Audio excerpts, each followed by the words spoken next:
Of Sales TV Live. Today, we're rethinking the sales playbook. We're joined by Jeff Bajorek. Jeff is a high performance coach for sellers and frontline sales managers at Parabola Consulting.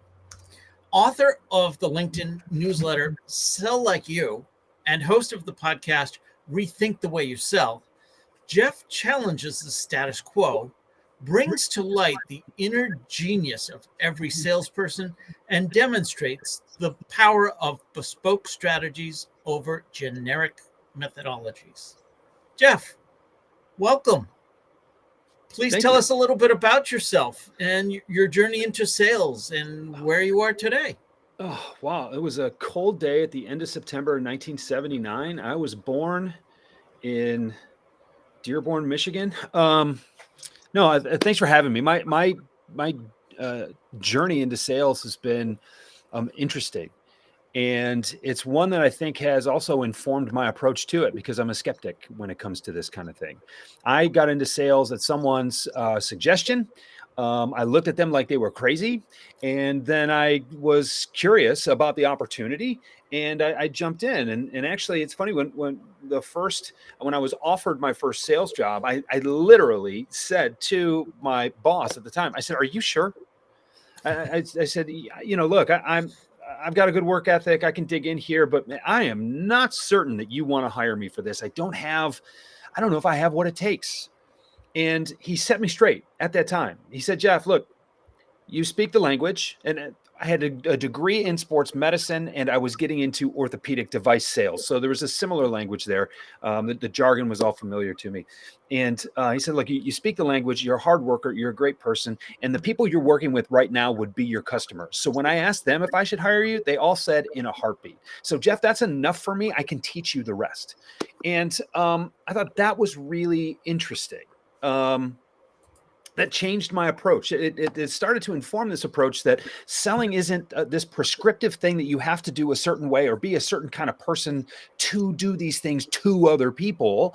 It has a lot more to do with creative problem solving, with understanding the value you bring to an issue's resolution, and being creative with those solutions so that you can solve problems in ways that other people can't. And that's really what separates great salespeople, particularly great B2B salespeople, is their curiosity, their willingness to lean in, their work ethic, and their determination to solve problems that are difficult to solve. Just putting all that together in a way that really goes out and helps the greater good, the greater industry, if you will, if that's where you serve. So that mindset shift, manifests itself. That was, 19 years ago, to think about that now. Wow. For some of us, Jeff, just saying, for some of us, 19 years ago is yesterday. It's objectively still a decent amount of time. Yeah.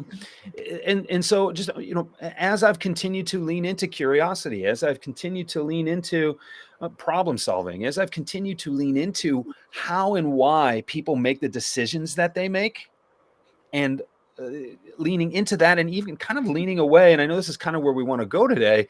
The prescriptive sales processes from the manuals and the textbooks and things like that.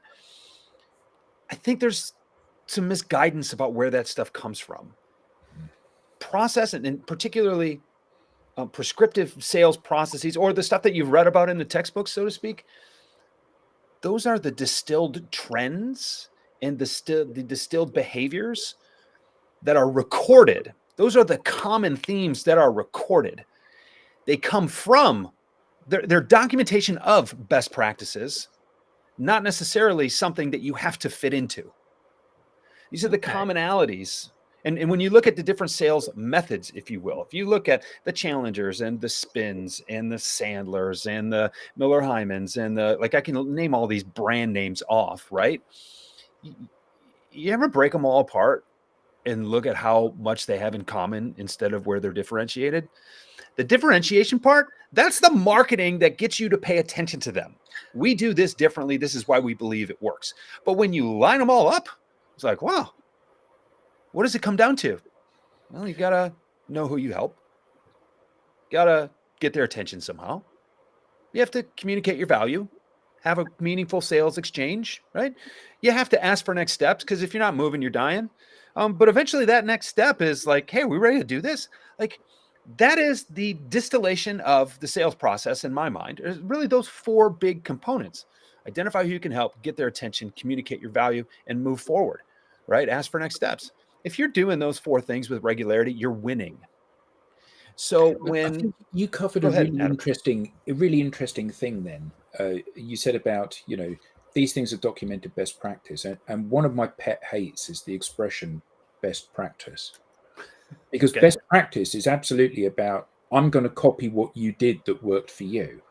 Now, there's no evidence or concept of competitive advantage in there. At the very least, at the very most that I can hope for is that I'm going to be as good as you with your best practice.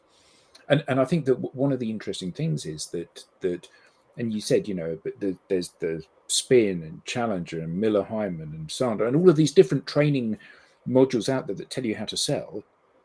The reality is that these days, none of the people that apply these have got any pipeline. And I think that the reality is that these are largely, certainly from my perspective, largely very much rooted in the past and the way things used to be.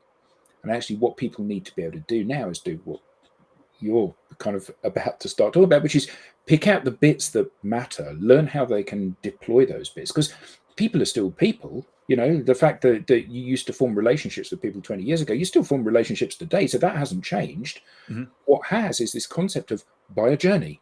Well, no one ever cares about the buyer journey, they only care about the seller journey. I'm only interested in selling, I'm not interested in your buying. And this idea that these are manuals that show you how to do stuff that were written 20 years ago, before the internet, before social media, before limitless amounts of data, before all of these trust sites that let me see what people before me have thought when they bought a product from you.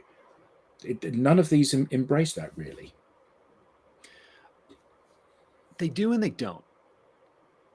Do they address the modern interpretation and the modern distribution of your reputation? No. But every single one of those books tells you that reputation matters. Absolutely. Yeah. Okay. And so it's, I think, to your point, and to one of the points you made, I'm in lockstep with you with everything that you said. But I want to talk about what you mentioned about best practices. And I want to talk about really that modernization theme that you got at. And if you're reading a book and saying, this is how I need to do it because this is what best practices say, you're stopping short. You're not completing the assignment. And the way you complete the assignment is you say, okay, why is that a best practice? Why does that work? So this works. So we know that. And I do this with as I build prospecting plans and stuff with my clients. It's like, okay, best practices say that you need to reach out. It's like 9.2 or 10.8 or hold your breath for a minute and the number will go up. But you need to reach out to someone umpteen times before they actually respond to you. Okay, well then I'm going to set a prospecting cadence that reaches then umpteen plus 1 times, right? Okay, why? And what are we doing with each one of those touches? Because just knocking on the door at the same time and saying, are you ready to buy yet? 27 times is not effective professional, prospecting. There's nothing good about that. So why is that the best practice? Well, we know that it used to be 4 or 5, and now that number keeps growing because of a couple of reasons. One, there are more ways to reach people. And 2, we kind of have let's just say there's lack of consensus on what a touch actually is. Is a like on a LinkedIn post a touch? I don't know. There are a lot of people that like my LinkedIn posts. If they're not one of the 7 pictures on the front of the post that I actually recognize, then I don't know that you liked my post. That's not a meaningful touch. But what is a touch? We know we need more of them because the world is noisier, right? But let's figure out why 9.2 is the number, and then let's build our prospecting, our methodology or our methods around why that is the best practice and how we may be able to impact that best practice. If you only get to the point where you say, I'm going to do what Adam does because that worked for him, And so if it works for me, then great, because Adam looks like he's having better success than me. That is literally an aspiration to mediocrity. And it's Thank not you. that You're you're very kind. mediocre, Adam. It's not that you're mediocre. Hold on. It's if all we are trying to do is be as good as the next guy, if we all did that, we'd all be getting the same results. And there's a lot to be said about predictability. There's a lot to be said about reliability. Companies like forecasts. We like to know what enough is. We like to make sure that we're doing our jobs. There's a lot that's tied to predictability. It's a great thing. And I'm not suggesting that we should ignore it. But if we set our sights there only, then we will reach a level of predictable mediocrity, because doing the same thing for the same amount of time, getting the same results, it's nice and safe, but it's literally at that point, at some point, it becomes the worst you can do if you just do the work, right? And I just think we're so much capable, or we are capable of so much more than that. If I can learn how to speak English today, we are capable of so much more than that. If we get out of this mode of, let me just be safe and let me figure out how not to fail, and we are brave enough and curious enough to stop and think, how do I do my best work here? What feels good in my gut, in my belly? What does the voice in the back of my head say? What do I think is really possible here? And am I brave enough to pursue that? Or do I just want to play it safe and get reasonable results? And oh, by the way, the path that we're heading, reasonable results that are really predictable, can be, those can be accomplished by people far less skilled than we are. Those will eventually be able to be accomplished by AI and machine learning robots and things like that. Like, mediocrity should not be the bar we're shooting for. And my fear is we are reaching for mediocrity without realizing it. So many thoughts. I have a tendency to do that, Rob. So I apologize in advance. No worries. Is another way of saying mediocrity average?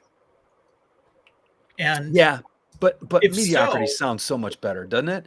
Well, if you want it to sound detrimental, sure. But average by its very nature means half the audience is going to be above average and half the audience is going to be below average. Mediocrity, if it is average, is an amazing growth for half the people hearing it. So I want to push back a little bit. What Please. do you mean when you say sales playbooks don't work, especially with that half of the audience in mind that wasn't up to mediocrity yet? Here's my challenge to you. If you're out there and mediocre sounds good, and it does to a certain amount of people, and I'm not mad at you if that sounds good to you, because mediocrity is going to be an increase for some people. You're right. You're absolutely right. Are you in this, though, to just be passable? Are you in this to just be serviceable? Or are you looking for the kind of fulfillment that comes along with doing an amazing job?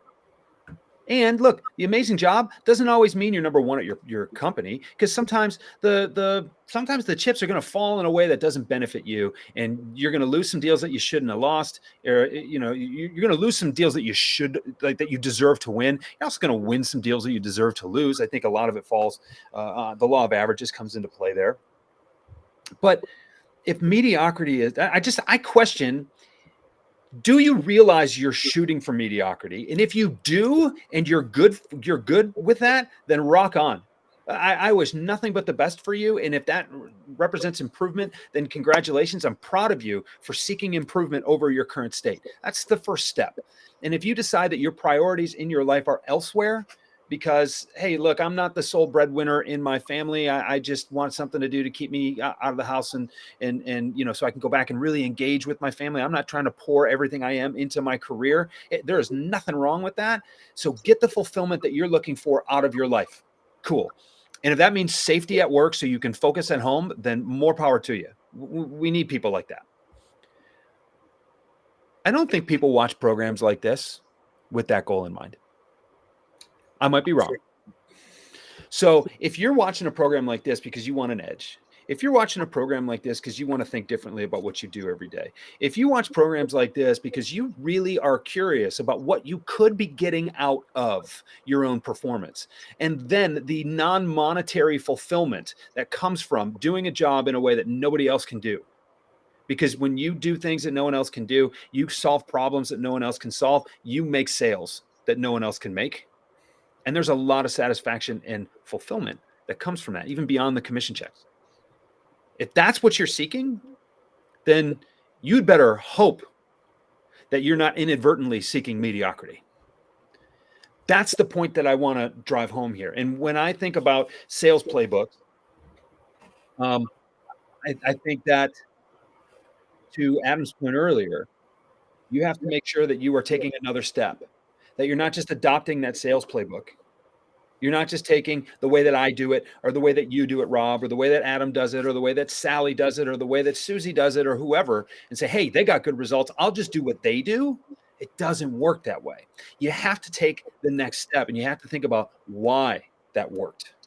Why is that a best practice? Why did Sue get these results over here with that? But then when John picked up the same playbook, he didn't. He failed. Why? I thought these were best practices. What was it about the environment that they put them in? Oh, okay. And what is it about my environment that may not be conducive for those practices to be so good? If you're not thinking critically about all of the different factors, I think as salespeople, we don't give enough credence to the idea that our environment is drastically different from position to position, from industry to industry, from geography to geography. You know, I had an old VP used to refer to the Bubba factor. And the Bubba factor was this idea that the way I sold in Metro Detroit was different than the way Scott sold in Los Angeles, was different than the way Jackie sold in Milwaukee, which was way different than the way Andy sold in Jacksonville. We had completely different dynamics. But I think that the key thing there is the way that you sold. The difference is it was you versus Steve versus Jackie versus Eric. And I think that personally, I think that the thing that salespeople are very bad at is recognizing that I'm the secret sauce. Yes. So I can copy your playbook, but the problem is I will only ever be a pale imitation of you. So I need to be a technicolor imitation of me rather than a pale imitation of you. And I think that the overwhelming majority of sales methodologies and training is focused on you speaking my words. That cannot be successful. And you know, there will be plenty of people that will like you and hate me. That's fine. They buy from you. And as long as you have you and me working in the same business, it doesn't matter. The business is going to get the sale. Right. And I think that so often salespeople are crammed into a box. Here's how you do it. Here's, further to your point about cadences, here's how many. Why do you want 9.6 touch points with somebody if after one touch point they say, you know what, I really like you, Jeff. I'd like you to come and show me how I can do this. Well, why do I need another 8 touch points with? I don't. Right. But equally, it could be me, and I need to spend years farming people. Keep giving them content and sharing stuff with them and helping them to the point where they feel comfortable dealing. That's the difference between you and me. And that's okay, but it has to be acknowledged, doesn't it? 100%. And I say you never sell better than when you sell like you. I would be a very, I wouldn't be a very good clone of you, Adam. Same as you wouldn't be a very good clone of me. You'd probably be a very good clone of me, but yes, I get it. Well, more handsome, younger, better hair, the whole 9 yards. I see your sense of humor, but I can't rock a pair of glasses the way you can either. So let's just trade compliments, right? But it's understanding that your secret sauce is the biggest reason, and then leaning into trust that. So why do we continue to resort to playbooks? Why do we continue to resort to canned training? Why do we continue to resort to online courses with all of the bells and whistles and all of the secret answers, right? It's about expectations. It's about some manager or leader saying, hey, just give them this. That'll make them feel good, and maybe some wins will come out of it, right? It's a salesperson. This is probably, I think, most significant. And this is at least me speaking from my personal experience. And a lot of people like me, I just don't want to fail. You know what I hate worse than losing is letting people down. You know, that's what keeps, you want to know what keeps me up at night, Mr. Sandler? It's thinking that I might be trusted to do something and then not come through for it. Not come through on that promise. You hired me. You made a promise to me to pay me when I sell something. I made a promise to you that I was going to sell as much as I could, as quickly as I could. And if I feel like I'm letting you down on that promise, man, I'll tell you what, not only do I not feel good about it, but it also inhibits me from being able to make those sales. Right? Because if I'm thinking I'm a failure every day when I wake up, that is not exactly a strong place to sell from. Now I'm selling out of fear. Now I'm acting out of fear. Now I'm thinking out of fear, and it changes everything. I've been there. It is no fun. And so we have to snap out of that. And the thing, when you get into that cycle, right? You start to doubt yourself. You look for solutions that might only, if maybe you don't realize it, will only get you to a level of mediocrity. Then when you realize that you are only reaching mediocrity, you start to go back and look for something else. And then this cycle of, oh man, that turns into shame. It's mediocrity. I'm going to look for a playbook. Mediocrity. I'm going to look for a playbook. Why can't I snap out of this? Maybe it's me. Yeah, it is. And it's not that you're a failure. It's not that you're someone to be ashamed of. It's that you do not realize that you are also the key to your success. So how do you snap people out of that negative mindset? How do you snap people out of this kind of, I need another cookie cutter training program for them to realize that they are the key to unlocking their success? I call that rethinking the way you sell. So let's take a look at why you thought this mediocre playbook was going to be the right thing. Well, let's look into why that's a best practice. And let's look at what that best practice hopes to accomplish. Now, think about yourself. Think about your best customers. Think about the customers you're trying to reach. How can you accomplish that same outcome in a way only you can do it? Where's the alignment that you have between what you sell, who you sell it to, how you sell it, and why? And let's think about what you bring to the table. Because when you turn that shame into belief, belief leads to success. And when you have success aligned with your integrity, and integrity is what I just laid out for you, it's alignment between what you sell, who you sell it to, how, and why. Well, now that integrity instills your belief. You realize that you can do it. You realize that you can do it in a way that is significant and special, unique to you.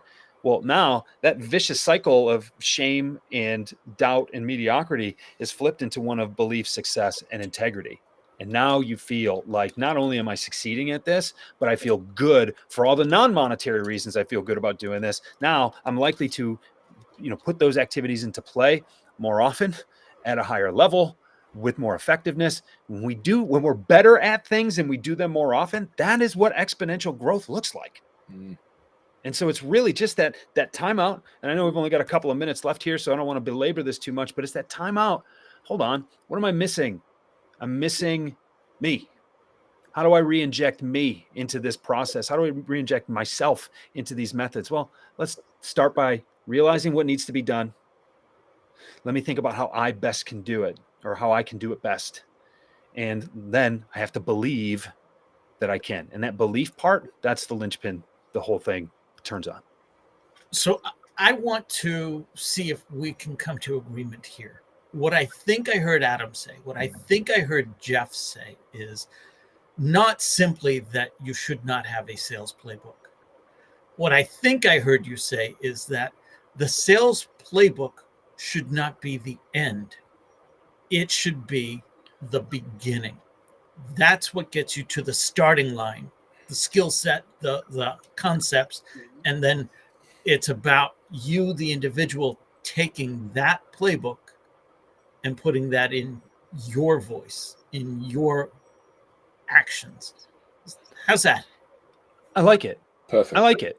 The playbook is there. The published stuff is there because it worked for somebody. Your job is not just to rip that off and slap it on your own, methods. Your job is to say, I wonder why. And I wonder how I might learn from this add myself to the mix, how might I make this work for me? Because not only do I need to make it work, I need to believe in it. And I also need to make it, I need to be comfortable enough with it that I can actually do it. And so there's just that you're to say the playbook is the start. I think that's fair. You don't have to start from the ground up. Go ahead, stand on the shoulders of giants. Look at the people that have done this before, that have done it their way, and then just take that extra step of trying to distill it into lessons that you can actually work on and work through. That's the thing. Just you can't eliminate your brain from the sales process. That's what too many people are trying to do. There you go, Jeff. This has been great. Thank you. How can people learn more, and where can they get in touch with you?